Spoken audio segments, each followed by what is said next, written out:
Hello. क्या हाल चाल है बच्चों? ठीक है। देखो, हम लोग क्लास में पढ़ रहे थे, जो क्लास 12th का पहला चैप्टर पढ़ रहे थे हम लोग। क्लास में भी मैंने यही स्टार्ट किया था शायद, और कोचिंग में भी यही चल रहा था। और अभी हमें बेसिक से मतलब स्टार्ट से ही स्टार्ट करना पड़ रहा है, एकदम स्टार्ट से, क्योंकि कोचिंग में या क्लास में उस समय बहुत लोग अपेयर नहीं थे, जनसंख्या बहुत अच्छी नहीं थी, जिसके वजह से हमें फिर से स्टार्ट करना पड़ रहा है। और ये बायोलॉजी का फर्स्ट चैप्टर हम लोग लेके चलेंगे, रिप्रोडक्शन इन ऑर्गेनिज्म। ठीक है, रिप्रोडक्शन इन ऑर्गेनिज्म। देखो, हिंदी मीडियम में हम पढ़ा रहे हैं यूपी बोर्ड वालों के लिए, तो इसको हिंदी में बोलते हैं जीवों में जनन। ठीक है, तो जीव क्या है? जो लिविंग है, लिविंग कैसे डिफाइन करेंगे कि वो लिविंग है? इस चीज़ को मैंने बताया था साइंटिफिकली मैनर से, ऐसा वैज्ञानिक मापदंडों से, कुछ विषयों पे, कुछ बातों पे मैंने बात किया था कि ये कौन से वैज्ञानिक मापदंडों से हम लेके चलेंगे जिसे डिफाइन कर पाएंगे कि कौन सा जीव कौन जीव है, कौन निर्जीव है, कौन सा जीव है और कौन निर्जीव है। तो जो जीव है, देखो बायोलॉजी जो है वो सिंपली सिर्फ जीवित चीज़ों पे बात करती है। किस पे? जीवित चीज़ों पे। एक ही ऐसा चैप्टर है जो हमें नॉन लिविंग के बारे में बात करनी होती है, और कुछ उसके कैसे कैसे विकास के क्रम में आया हुआ है, कौन कैसे रहा है, क्या है और कितना साल पुराना है। तो ये हम पढ़ते हैं इवोल्यूशन में। ठीक है ना। मात्र एक ही चैप्टर है जिसमें हम थोड़े से मृत चीज़ों पे बात करते हैं। मृत चीज़ों पे क्या, वो भी लाइफ से ही रिलेटेड है, वो भी पहले जीव रहा ही है, पहले वो लिविंग था, मतलब जीवित था। अब वो मृत हो गया है, तो कितनी साल पुरानी उसकी डेड बॉडी है, कितनी पैलेंटोलॉजी उसमें पढ़ते हैं, मतलब जो जीवाश्म कितने साल पुराना है, इन सब चीज़ों के बारे में बात करते हैं। लेकिन और सब जो चैप्टर्स हैं, पूरी होल बायोलॉजी वो सिर्फ बात करती है लिविंग पे। लिविंग मतलब जो जीवित है।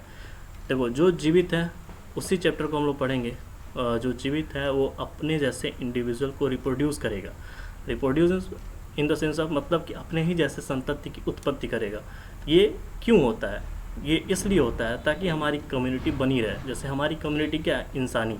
इंसान मतलब ह्यूमन, मतलब हमारी जो इंसानों की पीढ़ी दर पीढ़ी जो आगे आने वाली जनरेशन है, ये बरकरार रहे। इसके लिए क्या होता है? रिप्रोडक्शन। रिप्रोडक्शन, देखो कोई भी चीज़ हम पढ़ने जाते हैं तो उससे पहले उससे हम पूछते हैं कि भाई तू कहना क्या चाह रहा है।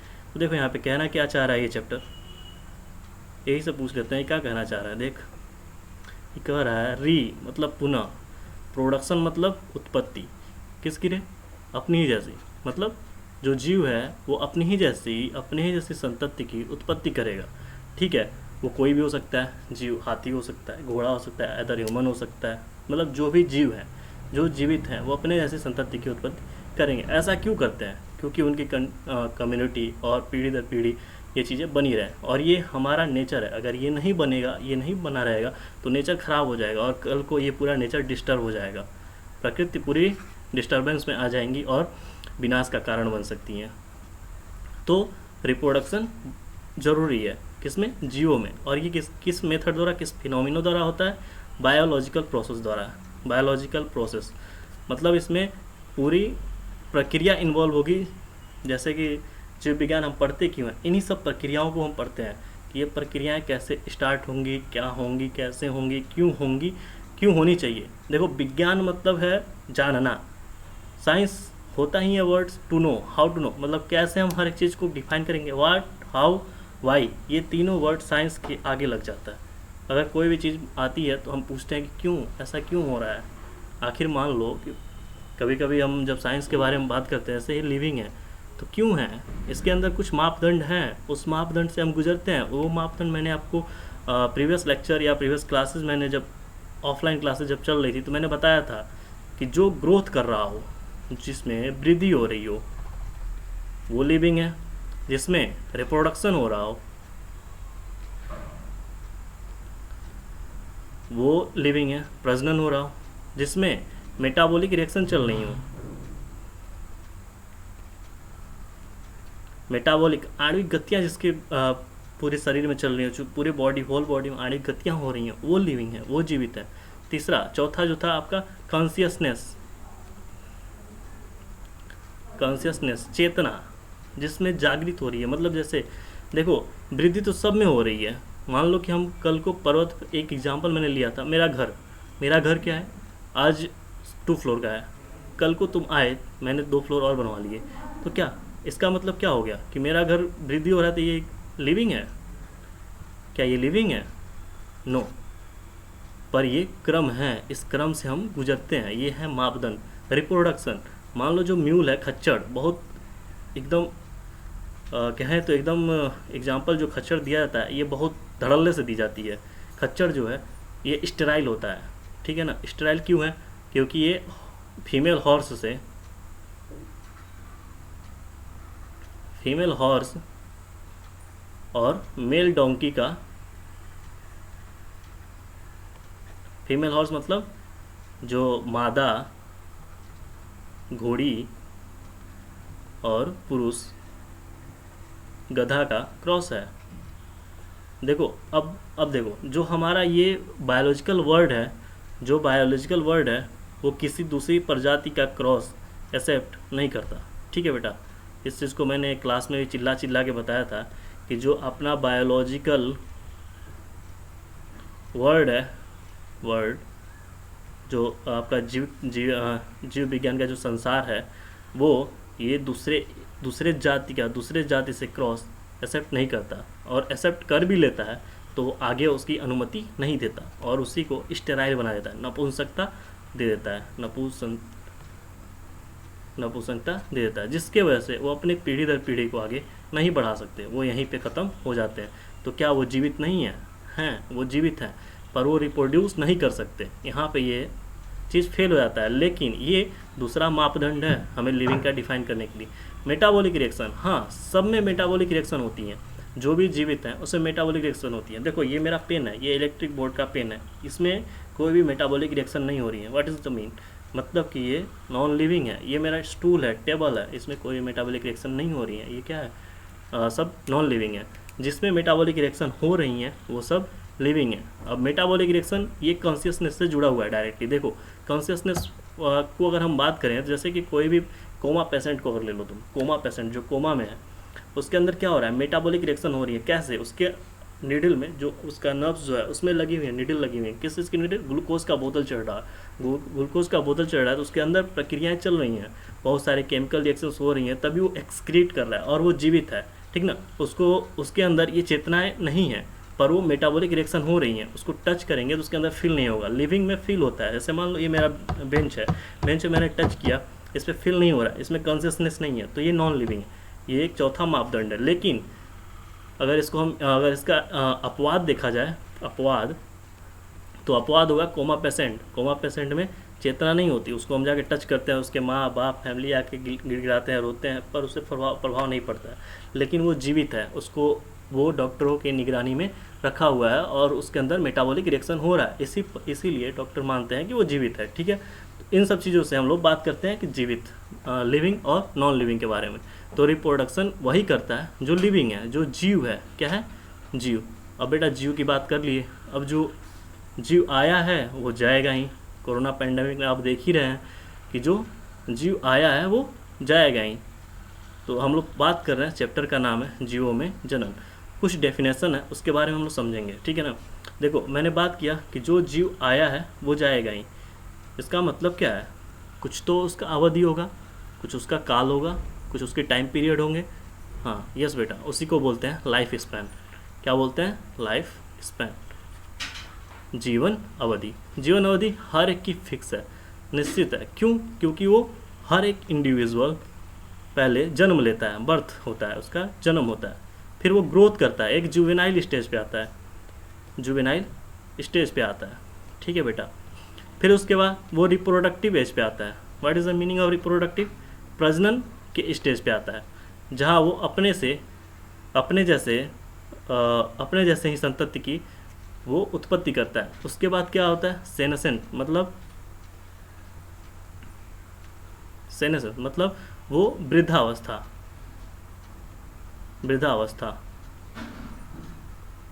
जुवेनाइल मतलब होता है कायकी अवस्था। रिप्रोडक्टिव मतलब प्रजनन अवस्था, ठीक है, मेच्योर स्टेज। और सेनेसेंस मतलब होता है वृद्धावस्था। लास्ट में होता है डेथ। हर एक इंडिविजुअल, हर एक स्पीसीज, हर एक सब्सटेंस जो भी है, जो भी इस नेचर में बना है, वो इन्हीं पीढ़ियों, इन्हीं स्टेज को फॉलो करके वो नेचुरल डेथ तक जाता है। नेचुरल डेथ मतलब प्राकृतिक मृत्यु। ये देखो यहाँ पे अंडरलाइन कर। सर हम लिखेंगे कैसे, आप तो सब बना के रखे हुए हैं, हम कैसे लिखेंगे? बेटा ऐसे ही लिखना है, जैसे मैंने दे रखा है स्लाइड, ऐसे ही स्लाइड में लिखना है। आप लोग ऐसे ही अपना नोट्स बनाएंगे। जीवों में जनन, फिर नीचे लिखेंगे जीवन की अवधि। जीवन अवधि क्या होती है? लाइफ स्पैन, हर एक इंसान की, किसी भी जीव के जन्म से लेकर प्राकृतिक मृत्यु तक उसका जीवन अवधि कहलाता है। जैसे मान लो कोई भी इंडिविजुअल है, वो प्राकृतिक डेथ मतलब नेचुरल डेथ, जैसे ह्यूमन का माना गया है नेचुरल डेथ, वो है इस समय का ह्यूमन का नेचुरल डेथ है, ह्यूमन का नेचुरल डेथ है वो है 65 ईयर। 65 ईयर मतलब बर्थ, जन्म लिया, 15 साल तक जुवेनाइल स्टेज तक था। 15 से एबव जो हुआ तब वो रिप्रोडक्टिव स्टेज पे आया, ठीक है। 15 से जब एबव हुआ तब वो रिप्रोडक्टिव स्टेज पे आया, ठीक है। 15 से एबव मतलब 15 से कितने साल तक? वो रहेगा 45 तक। 45 के बाद वो वृद्धावस्था में आता है, ठीक। और 45 से लेके 65 तक वो जीवित रहता है, और 65 के बाद वो डेथ कर जाता है। तो यही प्रक्रिया है, यही नेचुरल फिनोमेना है, यही प्राकृतिक मृत्यु है कि इस हर एक फेज को वो जी सके, हर एक फेज में वो सरवाइव करके लास्ट अंत तक वो प्राप्त करे, वो वीर गति को प्राप्त करे। वीर गति में तब वीर गति प्राप्त करे मतलब बेटा जन्म से लेके मृत्यु तक इस धरती पे जीवित रहे। अब देखो इस समय कोरोना पैंडेमिक चल रहा है। कोरोना पैंडेमिक में हो क्या रहा है? कोई 30 पर ही डेथ कर जा रहा है, कोई 55 पे ही डेथ कर जा रहा है। ये सब नेचुरल डेथ नहीं है बेटा। ये जितने भी मरे, ये जितने भी डेथ हुए, ये नेचुरल डेथ नहीं है। अब देखो नेचुरल डेथ जो होनी है वो इन सब कैटेगरी, इन सब स्टेज से होके गुजरनी है, वही नेचुरल डेथ कहलाता है। अब देखो कोई भी जीव है, हम लोगों की एक धारणा होती है, जो विषैला सा दिखता है उसको लोग कहते हैं कि ये इसका उम्र ज़्यादा होगा, ये बहुत ज़्यादा दिन तक जिएगा, ये एक धारणा होती है। पर बायोलॉजी इसको एक्सेप्ट नहीं करता। उसने कह दिया है, बायोलॉजी क्लियरली बोलता है कि किसी जीव के जीवन अवधि का उसके आकार से कोई संबंध नहीं होता है। कोई भी जीव है वो उस दूसरे जीव से कंपेयर में अगर देखा जाए, उससे अगर विशाल है या छोटा है तो उससे कोई फ़र्क नहीं पड़ता है। ये दूसरा लाइन आप इसको लिखिएगा, पहला ये डालिएगा हेडिंग, और दूसरा ये नोट पॉइंट करके लिखिएगा, ये नोट पॉइंट, ठीक है बेटा। मैंने क्लास में लिखवाया भी है, तो आपके पास नोट्स हो तो ठीक है, नहीं है तो फिर यहाँ से लिख जरूर लीजिएगा, ठीक है। तो ये सब चीज़ें देखते हुए चलेंगे। देखो जैसे कि यहाँ पे पैरट्स का जो होता है, पैरट्स का होता है वो है, देखो यहाँ पे दे रखा है 140 साल, 140 साल तक ये नेचुरल डेथ, इनका नेचुरल लाइफ स्पैन माना गया है। समय अवधि 140 साल तक ये जीते हैं। कौन? तोता। और वहीं पे बात करी जाए कौवे की, तो कौवे की जो उम्र होती है वो होती है मात्र 15 साल। कितना होता है बेटा? ओ एरो दिख जाओ, 15 ईयर। अब वहीं बनियान ट्री की बात की जाए तो बनियान ट्री 200 से 300 साल तक जीता है, ठीक है।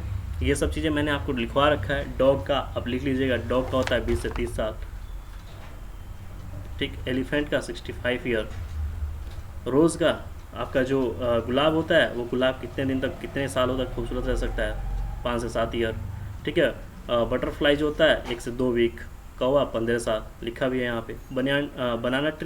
बनाना ट्री जो आपका है वो ज़्यादा से ज़्यादा जीवित रह सकता है, वो रह सकता है 20 से 25 साल,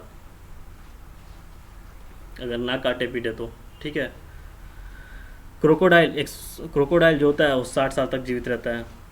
वहीं पे अगर देखा जाए तो टॉर्टोइज जो होता है 100 से 150 साल तक जीवित रहता है। घोड़ा आपका जो हॉर्स है, वो घोड़ा है 62 ईयर, 62 साल तक जीवित रहता है। 60 से 65 तक का इसका भी आयु फिक्स है। काव जो आपका गाय है 15 से 25 साल तक जीवित रहती हैं, इनका नेचुरल डेथ है, ठीक है। राइस जो आप खेतों में धान की खेती जो करते हैं 3.5 महीना मंथ आप इसको जीवित रखते हैं, ठीक है। इनका लाइफ स्पैन है या इनका पीरियड है, समझ लिए।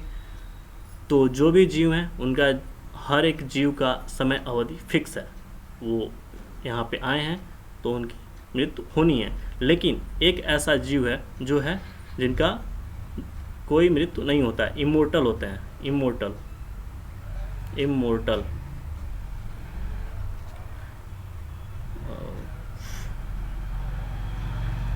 इमोर्टल, ठीक है, वो है आपके यूनिसेलुलर ऑर्गेनिज्म। कौन है? Unicellular organism. इमोर्टल जो होते हैं, जो मरते ही नहीं हैं, वो है यूनिसेलुलर, यूनिसेल्यूलर ऑर्गेनिज्म। यूनिसेलुलर मतलब ऑर्गेनिज्म मतलब एक कोष की है, एक कोष की जीव। एक कोष के जीव जो हैं उनका डेथ नहीं होता, वो डेथ नहीं करते। क्यों? क्योंकि उनमें जो जनरेटिव और सोमैटिक सेल्स होते हैं वो अलग अलग होते हैं। जैसे कि वो डिवाइड करते हैं ना, तो डिवाइड करके ही अपनी नई संतति की उत्पत्ति कर देते हैं और वो हमेशा जीवित रहते हैं। ऐसे करके वो एक के सेल्स जो होते हैं वो हमेशा इमोर्टल है, ठीक है ना, वो जीवित हैं। उनका अगर वो डैमेज ना हो तो वो हमेशा जीवित रहेंगे। नेचुरल मतलब उनका नेचुरल डेथ होना ही नहीं है अगर वो डैमेज ना किए जाएँ तो, मतलब कि अगर वो जहाँ जीवित हैं वहाँ पे उनको मारा ना जाए तो हमेशा ही वो जीवित रहेंगे, इमोर्टल हैं वो। यूनिसेलुलर ऑर्गेनिज्म जितने भी एक कोशिकीय जीव हैं, ठीक है। नेक्स्ट आपको स्लाइड में देखते हैं। नेक्स्ट स्लाइड में क्या है? जनन, रिप्रोडक्शन। इसको समझने के लिए सबसे पहली बात तो जनन जरूरी क्यों है। मैंने बताया अभी कि जनन जरूरी क्यों है, क्योंकि निरंतर पीढ़ी दर पीढ़ी बना रहे, निरंतरता जो है बनी रहे। जैसे कि देखो, ह्यूमन, इंसान का बच्चा इंसान हो, हाथी का बच्चा हाथी हो, जिराफ का बच्चा जिराफ, ये कंटिन्यूटी बनी रहे। जो कंटिन्यूटी बनी रहती है इसी को कहते हैं रिप्रोडक्शन। री मतलब होता है पुनः, प्रोडक्शन मतलब होता है उत्पत्ति। मैंने बताया था अभी। देखो, कुछ किसी भी चीज़ को पढ़ो ना तो ऐसा पढ़ो कि उसका पोस्टमार्टम कर दो, चीड़ फाड़ दो, मतलब कि एकदम हर एक पॉइंट को क्लियर करो। देखो, मैंने हर एक पॉइंट को आपके क्लियर करके चला है। कोई भी कहीं भी दिक्कत हो आप कमेंट सेक्शन में लिख सकते हैं कि सर यहाँ पे ये चीज़ें मुझे समझ में नहीं आई या दिक्कत है। हम उस पर हर एक टॉपिक पे बात करेंगे, ठीक है। कोई भी टॉपिक छूट नहीं रही है, किसी भी टॉपिक को हम छोड़ेंगे नहीं। हर एक टॉपिक इंपॉर्टेंट है, हर एक topic exam point of view से इंपॉर्टेंट है, चाहे वो कॉम्पिटिटिव एग्ज़ाम आपको देना हो या फिर बोर्ड का एग्ज़ाम देना हो। यहाँ पे मैं आपको यही दे के चलता हूँ कि बोर्ड और दोनों कॉम्पिटिटिव एग्ज़ाम आप इससे पढ़ने के बाद आपके हर एक बुक के क्वेश्चन सॉल्व हो जाएँ, ठीक है। तो आप अच्छे से ध्यान से पढ़ेंगे, कोई भी चीज़ एक एक पॉइंट को समझते हुए, और जो चीज़ मैंने समझाया है उसको आप अपने नोट्स में हूबहू उतारिएगा। सर ये इमेज तो नहीं उतर पाएगा, कोई नहीं बेटा, लिख लेना। हाथी का बच्चा हाथी, मनुष्य का बच्चा मनुष्य, जिराफ का बच्चा जिराफ। ये है रिप्रोडक्शन, ये है प्रत्येक जीव अपने ही समान जीव की संतति की उत्पत्ति करता है। यही कहलाता है रिप्रोडक्शन, यही कहलाता है जनन। ये होता क्यों है? इसमें निरंतरता बनी रहे, पीढ़ी दर पीढ़ी अपना बना रहे। जैसे मेरे दादाजी हैं, मेरे दादाजी के पूर्वज इंसान ही रहे होंगे, इंसान से इंसान, इंसान से इंसान, इंसान से इंसान ही बना है, आगे भी ऐसा ही होगा, ठीक है। ये पीढ़ी दर पीढ़ी अस्तित्व बनी रहे, इसके बारे में हम लोग करते हैं। इसीलिए ये चलता है रिप्रोडक्शन। अगर ये रिप्रोडक्शन नहीं हुआ, सर आप बोलोगे कि रिप्रोडक्शन क्यों ज़रूरी है सर, तो बेटा रिप्रोडक्शन अगर नहीं हुआ तो ये नेचर पूरा डिसबैलेंस हो जाएगा, क्योंकि ख़त्म होने लगेगा ना। देख लो, अगर मनुष्य रिप्रोड्यूस ना करे तो मनुष्य की जो एक जनसंख्या है वो इस प्रकृति से विलुप्त हो जाएगी ना। तो प्रकृति तो डिसबैलेंस हो गया। तो प्रकृति को भी बनाए रखने के लिए, पीढ़ी दर पीढ़ी बनाए रखने के लिए, प्लस में प्रकृति को भी संभाले रखने के लिए, नेचर को भी संभाले रखने के लिए रिप्रोडक्शन होना ज़रूरी है। हर एक चीज़ में, किसी भी चीज़ होगा, किसी भी जीवों में, कोई भी स्पीसीज हो, कोई भी इंडिविजुअल हो, कोई भी ऑर्गेनिज्म हो, ठीक है, ध्यान रखिएगा। नेक्स्ट पैराग्राफ पे हम लोग बात करते हैं। हाँ देखो, रिप्रोडक्शन डिपेंड किस पे करता है। रिप्रोडक्शन जो होता है, जनन है, वो किस पे डिपेंड करता है। पहला हैबिटाट, मतलब जगह, रहन सहन, जो रहने के स्थान है वो सही होनी चाहिए, या जैसे भी हो, जो भी इंडिविजुअल जहाँ रह रहा हो वो उसके रिप्रोडक्शन पे डिपेंड करता है। आइदर वो हो सकता है शायद वो ये सेक्सुअली रिप्रोड्यूस करे या वो सेक्सुअली रिप्रोड्यूस करे। वो उसके हैबिटाट, उसके स्थान, उसके रहने की जगह से डिपेंड करता है। इंटरनल फिजियोलॉजी, बेटा बात करते हैं इंटरनल फिजियोलॉजी मतलब कि जिसके अंदर जो गैमिट प्रोड्यूस ही ना हो, गैमिट प्रोड्यूस नहीं होगा तो वो एसेक्सुअल रिप्रोडक्शन से वो रिप्रोड्यूस करेगा। अगर उसके अंदर गैमिट बन रहे हैं, युग्मक बनेंगे तभी तो वो जाके सेक्सुअल रिप्रोडक्शन से रिप्रोड्यूस करेगा। नहीं होंगे तो वो इंटरनल फिजियोलॉजी जो होती है वो एसेक्सुअली रिप्रोड्यूस कराएगी। कुछ और भी फैक्टर हैं, हार्मोन्स हैं, बहुत सारे और फैक्टर्स हैं, वो सब हम आगे जो भी सेकेंड चैप्टर है उसमें हम लोग हर एक चीज़ को क्लियर करेंगे, ठीक है ना। ये 3 चीज़ें आप ध्यान रखिएगा। इंटरनल फिजियोलॉजी, रिप्रोडक्शन डिपेंड किस पे करता है, इंटरनल फिजियोलॉजी पहला हैबिटाट, दूसरा इंटरनल फिजियोलॉजी, और तीसरा कुछ अदर फैक्टर्स, ठीक है ना। इस बात को ध्यान रखिएगा। देखो ये जो टॉपिक है, ये जो चैप्टर है, ये एक यूनिट जो क्लास 12 मतलब 6 यूनिट का जो है मेन बेसिक चैप्टर है। तो इसको पढ़ने के बाद जैसे हम लोग बात करते हैं दूसरा जो टॉपिक है, दूसरा जो चैप्टर है फ्लावर वाला, उसमें हम लोग को थोड़ा सा हेल्प मिलता है, हेल्प थोड़ा सा क्या बहुत ज़्यादा हेल्प मिलता है। फिर ह्यूमन रिप्रोडक्शन में और भी ज़्यादा हेल्प मिलता है। तो इससे ये होगा कि आप इस चैप्टर को पढ़ने के बाद बहुत सारी चीज़ें होंगी उसमें जो हम लोग कोरिलेट कर पाएंगे। मेरे बायोलॉजी पढ़ाने का सिर्फ एक ही तत्पर यही होता है कि मैं पीछे से हमेशा मैच करके चलता हूँ, मतलब टाई अप रहता है मेरा। अगर आज मैं ये पढ़ा रहा हूँ जिसका मैं यूज करूँगा, तो बेटा इसको ध्यान में रखिएगा, जो भी चीज़ें मैं पढ़ा रहा हूँ उसको आप अच्छे से ध्यान से देख के चलिएगा, ठीक है। तो रिप्रोडक्शन डिपेंड किस पे करता है, हैबिटाट पे। फर्स्टली हैबिटाट, दूसरा इंटरनल फिजियोलॉजी, और तीसरा क्या है, सेवरल अदर फैक्टर। हाँ मानते हैं इंग्लिश में है, कुछ चीज़ें इंग्लिश में आपको पढ़नी ज़रूरी होगी, क्योंकि देखो क्लास 11-12 तक आप यूपी में हिंदी, यूपी बोर्ड से पढ़ रहे हो, हिंदी में पढ़ रहे हो, मानता हूँ। बट आप जब बीएससी करने जाते हो तो हाँ सारे सब्जेक्ट, सारे जो भी आपके बुक हैं वो इंग्लिश में होती हैं। तो यहीं आपका बेसिक है कि आपको हम यहाँ से सिखाते हुए लेते चले, ठीक है ना। तो मैंने हिंदी भी रखा है और इंग्लिश भी रखा है। तो आप सीखने वाली पीढ़ी जो पीरियड जो है यहाँ पे, आप यहाँ से सीखते हुए चलिए, हर एक चीज़ को इंग्लिश में भी देखते चलिए, हिंदी में भी देखते चलिए, ठीक है। जैसे मैंने लिखा है जनन के प्रकार, टाइप्स ऑफ रिप्रोडक्शन। रिप्रोडक्शन दो प्रकार से होते हैं। सर कैसे? बेटा जो गैमिट्स जो प्रोड्यूस नहीं कर पा रहे हैं वो अलैंगिक जनन करेंगे। क्या करेंगे? अलैंगिक, एसेक्सुअल रिप्रोड्यूस होंगे, एसेक्सुअल रिप्रोडक्शन, ठीक है। और दूसरा क्या है? लैंगिक जनन, इसे हम लोग बोलते हैं सेक्सुअल रिप्रोडक्शन, ठीक है, क्लियर। तो जनन के प्रकार 2 हैं। कोई भी संतति को उत्पत्ति करेंगी जो भी इंडिविजुअल, जो भी स्पीसीज, वो 2 मेथड द्वारा कर सकती हैं, या तो एसेक्सुअल रिप्रोडक्शन या सेक्सुअल रिप्रोडक्शन। लेकिन वो डिपेंड कैसे करेगा कि वो सेक्सुअल करेगा या एसेक्सुअल, उसके लिए डिपेंड करेगा ये 3 फैक्टर, हैबिटाट, इंटरनल फिजियोलॉजी और सेवरल अदर फैक्टर, ठीक है। इसके बारे में हम लोग, ये जो इमेज है ये आगे की इमेज है, इसको यहाँ पे रख दी गई है, बट ठीक है देख लो, पॉलिनेशन का इमेज है, आगे पढ़ाएंगे यही। अब देखो अलैंगिक जनन को हम परिभाषित या समझेंगे कैसे। अलैंगिक जनन में क्या होता है? अलैंगिक जनन में क्या होता है कि एक सिंगल इंडिविजुअल होता है। यहाँ पे समझाता हूँ मैं। अलैंगिक जनन में, एसेक्सुअल रिप्रोडक्शन में,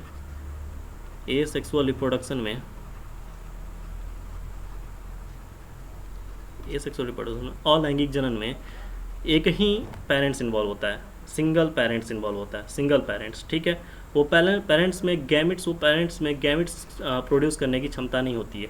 अगर होती भी है तो सिंगल पेरेंट्स उसमें इन्वॉल्व होता है। सिंगल पेरेंट्स है तो करता क्या है, अपने ही बॉडी को फ्रैगमेंट में कर देता है। फ्रैगमेंट मतलब या तो बॉडी को तोड़ देगा या फिर अपने ही बॉडी से कुछ जर्मिनेट करेगा। जैसे मान लो कि जो एसेक्सुअल रिप्रोडक्शन है, एसेक्सुअल रिप्रोडक्शन, अलैंगिक जनन के प्रकार है। जैसे जब उसमें एक सिंगल पेरेंट्स इन्वॉल्व होता है तो पेरेंट्स क्या करता है, अपना खुद के मास को ग्रोथ करता है, खुद की जो बॉडी है उसमें थोड़ा सा ग्रोथ लाता है। ग्रोथ लाने से क्या होता है कि वो इसका न्यूक्लियस फिर इसमें थोड़ा सा चला जाता है, इसमें न्यूक्लियस जाता है, फिर ये थोड़ा थोड़ा धीरे धीरे करके, बेटा देखो ये ग्रोथ करने लगता है। अब न्यूक्लियस अंदर गया, ठीक है, यहाँ भी थोड़ा सा एक छोटा सा न्यूक्लियस आ गया, और इस पर ग्रोथ होने के बाद फाइनली ये यहाँ से डिटैच हो जाता है। डिटैच मतलब टूट जाता है, टूट के ये एक अलग इंडिविजुअल बनता है और इसी के साथ एक और छोटा सा इंडिविजुअल बन के तैयार होता है। तो ये 2 बॉडी बन गई। तो इस प्रकार ये रिप्रोड्यूस करते हैं, अपने एक से बॉडी से 2 बनता है। तो ये होता है अलैंगिक, मतलब किसी में इसमें कोई भी दूसरा इंडिविजुअल इन्वॉल्व नहीं है। और ये क्या होता है, एक दूसरा जो पहला जो बना और दूसरा जो बना, ये दोनों एक दूसरे से कॉपी होते हैं, मतलब एग्जैक्ट कॉपी, सिमिलर दिखेंगे। किसमें? मॉर्फोलॉजी में और जेनेटिकली। मॉर्फोलॉजी मतलब एक्सटर्नल और जेनेटिकल मतलब जीन के बिहाफ पे। जो यहाँ इसका जीन है वो इसमें भी दिखेगा, जो इसका जीन है वो इसमें भी दिखेगा। तो ये पेरेंट से भी कॉपी है, पेरेंट के भी क्या है, कॉपी है, कॉपी, ठीक है ना। कॉपी मतलब एग्जैक्ट कॉपी, मतलब जैसा पेरेंट दिख रहा है वैसा ही बेटा दिख रहा है। और जो बेटा है वो बेटा, जो पहला बेटा नालायक बेटा, वो दूसरा अच्छे बेटे के एकदम कॉपी है। तो क्या करेगा ये दोनों कॉपी कहलाते हैं क्लोन। क्या कहलाते हैं बेटा? क्लोन। इसी टर्म को हम लोग लेके चलते हैं, क्लोन। ठीक है, जो पेरेंट से भी एकदम एग्जैक्ट कॉपी हो और अपने इंडिविजुअल, अपने भाई बहन है जो सिबलिंग है उनसे भी एग्जैक्ट कॉपी हो, इसे बोलते हैं क्लोन। क्या बोलते हैं? क्लोन। और वो क्लोन होता क्यों है? क्लोन इस प्रकार होता है जैसे कि उसमें जेनेटिकली एंड मॉर्फोलॉजिकली दोनों तरह से सिमिलर हो।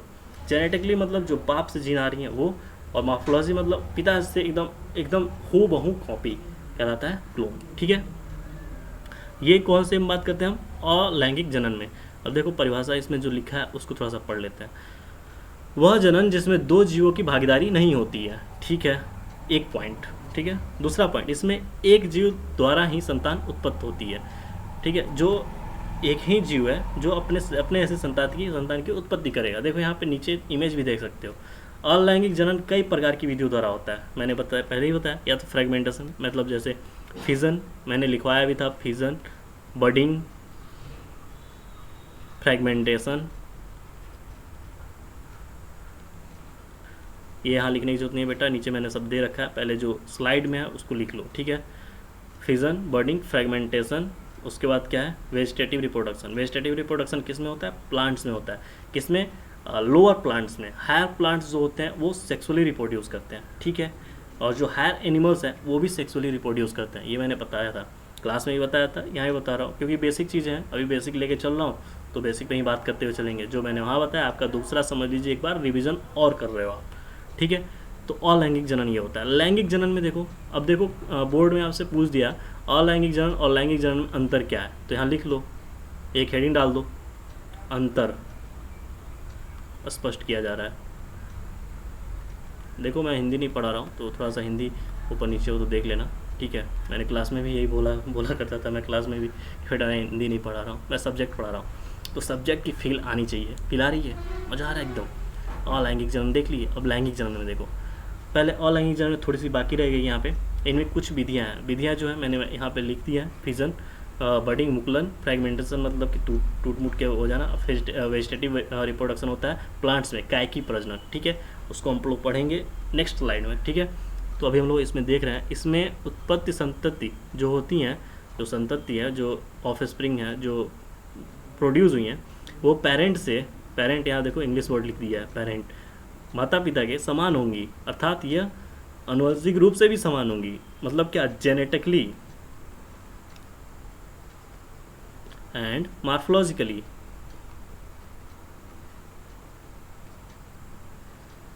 दोनों सिमिलर होंगी, मतलब कि जीन से भी एकदम एग्जैक्ट कॉपी होंगी, और जो मॉर्फोलॉजी उसकी ढांचा होगी ना, बॉडी लैंग्वेज होंगे, वो एकदम परफेक्ट मिलती होंगी। किससे? उसके पेरेंट से। समझे बेटा? अब देखो लैंगिक जनन, जो सेक्सुअल रिप्रोडक्शन, यहाँ से हम लोग की कहानी स्टार्ट होती है, यहीं से हम लोग की उत्पत्ति हुई है।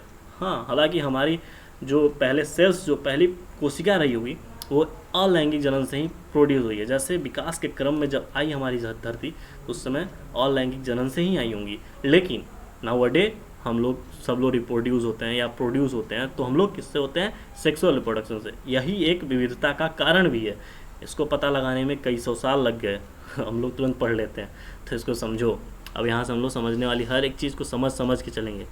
समझ के जो ही समझे वही होशियार होता है बेटा। लैंगिक जनन, सेक्सुअल रिप्रोडक्शन, इसमें दो विभिन्न जीवों की भागीदारी होती है। ठीक है, दो विभिन्न जीवों मतलब विभिन्न मतलब क्या होता है? अरे विभिन्न मतलब हुआ लैंगिक, मतलब लिंग से वो विभिन्न हो। एक मादा हो तो दूसरा नर हो।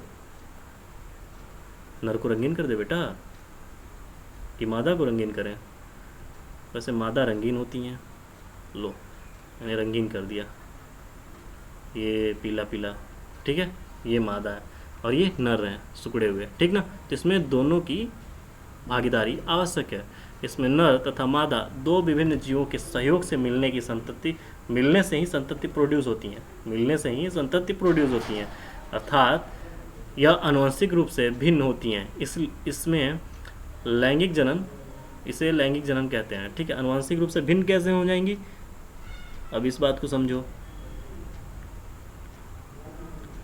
मान लो नर था, नर अपना गैमेट प्रोड्यूस किया, यन, मादा ने गैमेट प्रोड्यूस किया, यन, नर की जो पीढ़ी है उससे पूरा पूरा कैरेक्टर तो नहीं ना आएगा इसमें, आधा कैरेक्टर आएगा और आधा कैरेक्टर मादा का आएगा। इस प्रकार ये दोनों नई पीढ़ी को उत्पन्न करते हैं, नई पीढ़ी को उत्पन्न करते हैं। नई पीढ़ी मतलब नए जनरेशन, नए गुण को ये प्रोड्यूस करते हैं, जो कि ये एग्जैक्ट कॉपी नहीं होता है और ना ही सिमिलर दिखता है, बस थोड़े बहुत ढांचे दिख जाते हैं सिमिलर।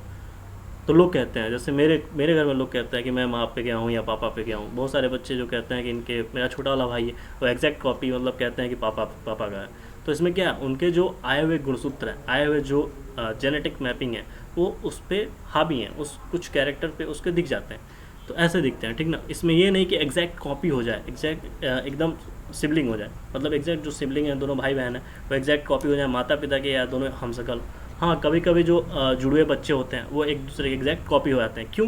क्योंकि वो दोनों का गुणसूत्र जो फ्यूज़ हुआ है ना बेटा, वो दोनों गुणसूत्र सेम ही रहा है, ठीक है। जो गुणसूत्र हम पढ़ाएंगे आपको, कोशिका का मैंने पढ़ाया था, जो ये कोशिका में जो क्रोमोसोम्स होते हैं, हर एक पॉइंट पे इस पे एक निर्देश लिखा होता है, जिससे हर एक चीज़ को शो अप होती है। शो अप होती है मतलब कि जैसे कि यहाँ पे आँखों का बनना, आँखों का रंग कैसा होगा, हर एक चीज़ इस पर कोडिंग होती है। सर लोकस कहते हैं, हर एक जीन यहाँ पे एक क्रोमोसोम्स पे कोडिंग होती हैं। तो इस प्रकार से ये चीज़ें दिखती हैं, ठीक है ना। मैं बायोलॉजी को जब पढ़ाऊँ ना बेटा, अभी तो मैंने स्टार्ट किया है, अभी तो वे पिक्चर बाकी है मेरे यार, देखते जाओ साथ में होता क्या है। तहलका मचाएंगे, एकदम फोड़ देंगे। लोग कहते हैं यूपी बोर्ड वाले कुछ नहीं करते हैं, ठीक है बेटा, दिखाएंगे इसमें नर तथा मादा दो विभिन्न जीवों के सहयोग या मिलने से संतति की निर्माण होती है, ठीक है। अर्थात यह आनुवंशिक रूप से विभिन्न होता है, लैंगिक जनन कहलाते हैं, ठीक है। ये होते हैं सेक्सुअल रिप्रोडक्शन। और सेक्सुअल रिप्रोडक्शन मात्र एक कारण है वेरिएशन लाने का। वेरिएशन जो आया है सेक्सुअल रिप्रोडक्शन से आया है। ये देखो, ये सेक्सुअल रिप्रोडक्शन में कोई वेरिएशन है? नहीं है। सेक्सुअल रिप्रोडक्शन में हमेशा वेरिएशन आता है। वेरिएशन मतलब अच्छी पीढ़ी आती है। जैसे कि इस जनरेशन, जैसे 1G 2G 3G 4G 5G आया, वैसे ही हमारी भी जनरेशन जब चलती है ना, तो एक अच्छी पीढ़ी आगे आती है। जैसे हम अपने जो गार्जियन हैं उनसे बेहतर कहना अच्छी बात नहीं है, लेकिन कह सकते हैं कि कुछ मामलों में हम लोग बेहतर है। जो हमारी पीढ़ी आएगी वो और भी बेहतर आएंगी, ठीक है। विकास हो रहा है सर, विकास हो रहा है, कोरोना में विकास हो रहा है, आपको विकास सूझ रहा है। चलो अलैंगिक जनन के बारे में थोड़ा डीप नॉलेज लेते हैं, ठीक है। अलैंगिक जनन के बारे में थोड़ा डीप नॉलेज लेते हैं। अलैंगिक जनन प्रत्येक जीव के जीवन का प्रारंभ। देखो हम बात कर रहे थे ना, अभी बोले थे ना कि हमारा जीवन भी उत्पत्ति अलैंगिक जनन से ही हुआ है, ठीक है ना। जो सेल बनी होंगी वो एक सेल दूसरे सेल से मल्टीप्लाई नहीं कर पाई होंगी, तुरंत फ्यूज़ नहीं कर पाएंगी, तुरंत सेक्सुअली भी रिप्रोड्यूस, लैंगिक प्रजनन नहीं हुआ होगा बेटा, वो ब्रेक डाउन हुआ होगा, फिर सेल बढ़ी होंगी बढ़ी होंगी बढ़ी होंगी। सेल का बढ़ने का क्रम क्या होता है, मैंने क्लास में बताया था, देख लो फिर से दिखाता हूँ। ये होगी छोटी सी सेल, और सेल से बनती है क्या, घर में परिवार मिल के बनाते हैं क्या, टिश्यू, उत्तक। क्या बनते हैं? उत्तक, ठीक। फिर क्या बनता है? फिर बनता है ऑर्गन। पूरे सेल्स जो होते हैं एक दूसरे से मिल के बनते हैं ऑर्गन। किडनी, जैसे किडनी, लीवर, ये सब चीज़ें का निर्माण होता है, ठीक है। फिर बनता है ऑर्गन सिस्टम। फिर क्या बनता है, ये जब किडनी लीवर सब कुछ एक कोऑर्डिनेट मैनर में वर्क करने लगता है ना बेटा, तब बनता है ऑर्गन सिस्टम। क्या बनता है? ये ऑर्गन सिस्टम। फिर बनता है पूरा बॉडी, होल बॉडी, तब बनता है जाके, तब एक बॉडी बनता है। उसी प्रकार जब ये विकास का क्रम चला होगा ना, तो एक छोटी सी सेल रही होगी, एक छोटी सी कोशिका रही होगी, उस कोशिका का पहले अलैंगिक प्रजनन हुआ होगा, अलैंगिक जनन हुआ होगा। अलैंगिक जनन मतलब क्या होगा, एक रहा होगा तो ब्रेक डाउन हुआ होगा 2 में, ठीक है। फिर वो ब्रेक डाउन हुआ होगा 4 में, ऐसे करके एक गुच्छा बनी होगी, जब तब जाके ये सब क्रम आके हमारी बॉडी होल तैयार। इसको बनने में कई 100 बरस लगे हैं, कई 100 बरस, तब जाके आज हम दिख पा रहे हैं ऐसे, ठीक है ना। हमारी जो कुछ पीढ़ियों पे जाओ, अगर तुम्हारे दादाजी का फ़ोटो देखना, उनके जो कपाल का जो ये आकृति होती थी, ऐसे करके होती थी, कपी लाइक। तो बहुत सारा प्रोग्रेस है बेटा, ठीक है। यही है विकास का क्रम, यही हम लोग पढ़ते हैं इवोल्यूशन में। एक एक एपिसोड पढ़ेंगे, एक एक चीज़ पढ़ेंगे, मज़ा आएगा। लेकिन उससे पहले बेसिक चीज़ पढ़ना ज़रूरी है कि नहीं बेटा? हाँ, तो बेसिक चीज़ हम लोग पढ़ रहे हैं। देखो अलैंगिक जनन, अलैंगिक जनन मतलब क्या, प्रत्येक जीव के जीवन एक प्रारंभ एक कोशिका से होती है। मतलब प्रत्येक जीव का जीवन एक छोटी सी कोशिका से हुई है, और वो कोशिका अलैंगिक जनन करके ही हुई है, बनी है। यदि यह कोशिका एक ही जनक द्वारा प्रदान की गई तो इसे अलैंगिक जनन कहेंगे। अलैंगिक जनन में क्या होता है? अलैंगिक जनन मतलब जो एक सिंगल इंडिविजुअल से ही जो उत्पत्ति होती है, सिंगल इंडिविजुअल से उत्पत्ति होती है, ये कहलाता है एसेक्सुअल रिप्रोडक्शन। ठीक है, ठीक है। ऐसे ही हर एक पॉइंट को लिखते हुए जाना कॉपी में, एकदम सजा के, जैसे जैसे मैंने एक एक चीज़ एक्सप्लेन किया है उसको साइड में लिख लेना। इससे ये होगा ना, तुम्हारे लिए इजी होगा रिवाइज करने में। जब एग्ज़ाम का टाइम आएगा ना तो प्रेशर रहता है, भड़ इंसान करता है क्या करें क्या करें, तो उस समय ये रहता है ना कि यार जो चीज़ें हैं माइंड में वो ये लाइंस नहीं आएंगी, बट जो मैं लिख रहा हूँ ना वो तुरंत आएंगी। ये एक फ़ायदा होता है, ठीक है ना। अलैंगिक जनन में बनी संतति आपस में तथा उनके जैसे समान रहती हैं, और इसी अलैंगिक जनन में बनी हुई जो आकृति मतलब जो मॉर्फोलॉजी एवं आनुवंशिकी, यहाँ लिखा हुआ है देखो, इसको मैं रंगीन कर देता हूँ और इसको हाईलाइट कर देता हूँ, और ये नीट का स्पेशल क्वेश्चन है। आकार की वो आनुवंशिक रूप से जो समान होती हैं उसे क्या बोलते हैं? इन्हें बोलते हैं, ये देखो, इन्हें बोलते हैं क्लोन। ठीक है, ये नीट का फेवरेट क्वेश्चन, नीट में आया हुआ क्वेश्चन है और रिपीटेड क्वेश्चन। मैं यहाँ पे नीट का भी क्वेश्चन कराता रहूँगा, ठीक है ना, जिससे आपको थोड़ा कॉन्फिडेंस आता रहेगा कि हाँ मैं भी प्रिपेयर कर सकता हूँ नीट। वरना यूपी बोर्ड वाले बच्चे वैसे ही हौसला हार जाते हैं कि यार क्या ही होगा, मास्टर पढ़ाया नहीं है और इतना टफ है, बायोलॉजी घुसती नहीं है दिमाग में। तो बेटा मैं हूँ ना ईजी बनाने के लिए, स्कूल में भी ईजी बनाया था और यहाँ पे भी ईजी बनाऊँगा, यहाँ बेहतरीन ईजी बना दूँगा तुम्हारे लिए, एकदम फिंगर टिप्स पे खेलोगे बायोलॉजी ऐसे ऐसे करके, ठीक है ना। तो देखते जाओ। अब देखो यहाँ पे जो अलैंगिक जनन जो हुआ है उससे क्या हुआ, अलैंगिक जनन करके एक नई संतति प्रोड्यूस हुआ है, ठीक है। उस संतति के बारे में अगर बात की जाए तो संतति इस प्रकार ही है, और वो उसके मेथड भी अभी हम लोग पढ़ेंगे। तो देखो ये पेरेंट्स हैं, यहाँ ये पेरेंट्स हैं, ये पेरेंट्स में क्या हुआ, सेल जो मास थोड़ा सा मास ग्रोथ हुआ और यहाँ पे इसका न्यूक्लियस इसमें जाके पहुँच गया। देखो जब इसमें पहुंचा तो फिर ये धीरे धीरे इनमें दो सेल्स, मैंने पढ़ाया था ना जब कोशिका में पढ़ा रहा था तो उसमें कोशिकांग में ग्रोथ कर रहा था, तो धीरे धीरे एक एक कोशिकांग जब ग्रोथ हो जाती है ना, तो सब कोशिकांग जब बनने के बाद फिर वो डिटैच होता है, डिटैच होने के बाद वो नई बॉडी बना लेता है, ठीक है ना। तो इससे जो अनुवांशिकी आकार की जो भी स्ट्रक्चर है वो सिमिलर होती है किससे, पेरेंट से। ये एसेक्सुअल रिप्रोडक्शन का पहला प्रारूप है। मतलब इस चीज़ को समझना जरूरी होता है कि एसेक्सुअल रिप्रोडक्शन जो भी संतति बनेगी वो पेरेंट्स से और उनके जो भी सिबलिंग भाई बहन जो भी मतलब जो भी पैदा होंगे उनके पेरेंट्स से, वो सब एक दूसरे के कॉपी होंगे, एग्जैक्ट कॉपी होंगे अपने माँ बाप से भी, ठीक है।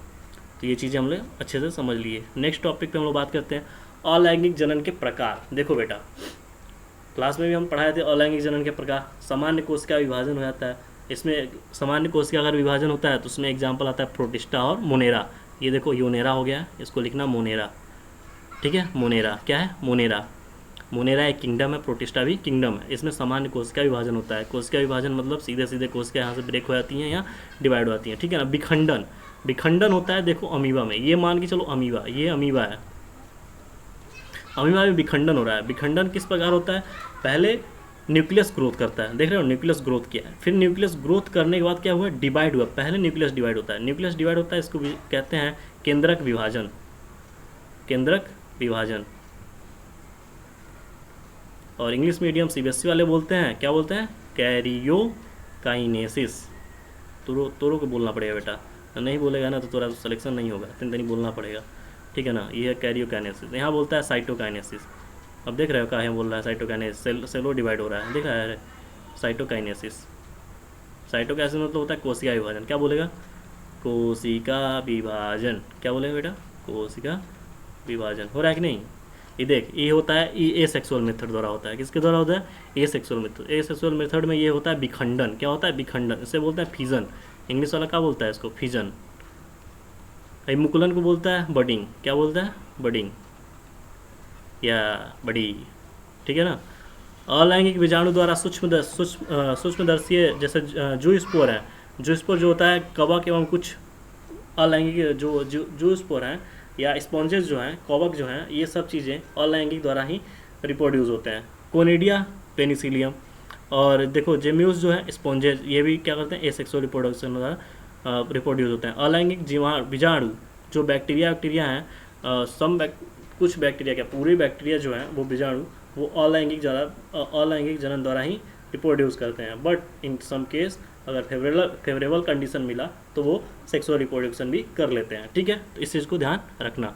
ठीक है ना, कवक एवं कुछ। देखो प्लांट रिप्रोडक्शन के लिए जो लोअर प्लांट्स है, लोअर प्लांट्स में होता है कायकी जनन। ये कायकी जनन मेथड क्या है, इसको इंग्लिश वाला बच्चा बोलता है वेजिटेटिव रिप्रोडक्शन। क्या बोलता है, वेजिटेटिव रिप्रोडक्शन, कायकी जनन। इसमें होता क्या है कायकी जनन में, ये एक अलैंगिक जनन का मेथड है, प्रकार है, ठीक है ना। तो अपनी कॉपी में ऐसे लिखना, अलैंगिक जनन के प्रकार। अलैंगिक जनन निम्न प्रकार के होते हैं। पहला सामान्य कोशिका विभाजन द्वारा। सामान्य कोशिका विभाजन द्वारा कौन कौन होता है, प्रोटिस्टा मोनेरा। ये सामान्य कोशिका ऐसे सिंपल में ऐसे डिवाइड होना चाहिए, वो हो जाते हैं। विखंडन, टूटना, फ्यूजन होता है जो अमीबा और पैरामीशियम में होता है, ठीक है ना। अमीबा, पैरामीशियम ये सब बाइनरी फ्यूजन ये सब करते हैं, ठीक है। और मल्टीपल फ्यूजन भी अमीबा करता है, इसको मैं नेक्स्ट क्लास में पढ़ाऊंगा बहुत सारी चीज़ें, तो इस सब चीज़ों को देख लेना, ठीक है ना। मुकुलन, बडिंग, बडिंग जो होता है ईस्ट और हाइड्रा में, देख रहा है, ये हुआ ईस्ट है, द ईस्ट, ये ईस्ट, और यहाँ है हाइड्रा, देख रहे हो हाइड्रा में ये क्या हुआ, मुकुलन हो रहा है। मुकुलन क्या हो रहा है, बडिंग हो रहा है। अलैंगिक बीजाणु जो बैक्टीरिया हैं, बीजाणु उनमें अलैंगिक होते हैं, ठीक है ना। ठीक है, अब कोनिडिया द्वारा पेनिसिलियम में होते हैं, और जेम्यूस में जेम्यूस द्वारा स्पॉन्जेज में होते हैं। इसका हमने पहले ही दिखाया इमेज, थोड़ा दिखाते हैं, देख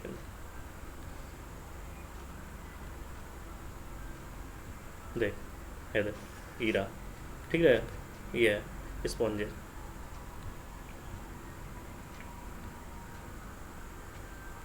ठीक है। तो ये सब चीज़ें, और ये देखो सेक्सुअल रिप्रोडक्शन में हमने बताया था नर होगा और मादा होगी, ये है मादा, गलत ना लिखना है बेटा, मादा, और ये है नर। थोड़ा सा भी गलत होगा तो एक बना देगा मेल और फीमेल बना देगी स्पर्म, तो ये गलत हो जाएगा। तो ये मादा जो होगी वो एक बनाएंगी, ठीक, उसमें एक होगा 13 क्रोमोसोम्स, ये n नंबर में है। अब क्या होगा, ये n नंबर में है, और यहाँ पे 2n में हो गया, और 2n से ही एम्ब्रियो बनता है, बच्चा बनता है, पूरी बॉडी बनती है। देख 46 क्रोमोसोम बना, 23 पेयर बना इसमें, देख रहा है, ऐसे होता है, ठीक है। तो ये है बायोलॉजी। तो हम लोग पढ़ चुके हैं अभी तक बायोलॉजी का बेसिक चीज़ हमने पढ़ा है। सेक्सुअल रिप्रोडक्शन कल से स्टार्ट करेंगे। सेक्सुअल रिप्रोडक्शन अभी कल से स्टार्ट करने से पहले हमको इसमें पढ़ना होगा कायकी जनन। कायकी जनन क्या है, वेजिटेटिव रिप्रोडक्शन में प्लांट्स रिप्रोड्यूस करते हैं, प्लांट्स रिप्रोड्यूस करके जो लोअर प्लांट्स है वो रिप्रोड्यूस करके नए संतति की उत्पत्ति करते हैं। तो देखो बेटा, इसमें ये होता है कि जो एक प्लांट्स है वो रिप्रोड्यूस करके अपनी दूसरी संतति में उत्पन्न होता है। तो इसके लिए दो मेथड है, कायकी जनन दो प्रकार के होता है, एक नेचुरल फिनोमिना, एक आर्टिफिशियल फिनोमिना। तो नेचुरल फिनोमिना को भी पढ़ेंगे और आर्टिफिशियल फिनोमिना को भी पढ़ेंगे। तो ठीक है, इन सब चीज़ों को लेके आगे बढ़ेंगे, ठीक है। आज की क्लास यहीं पे वर्क करते हैं, ठीक है। किसी का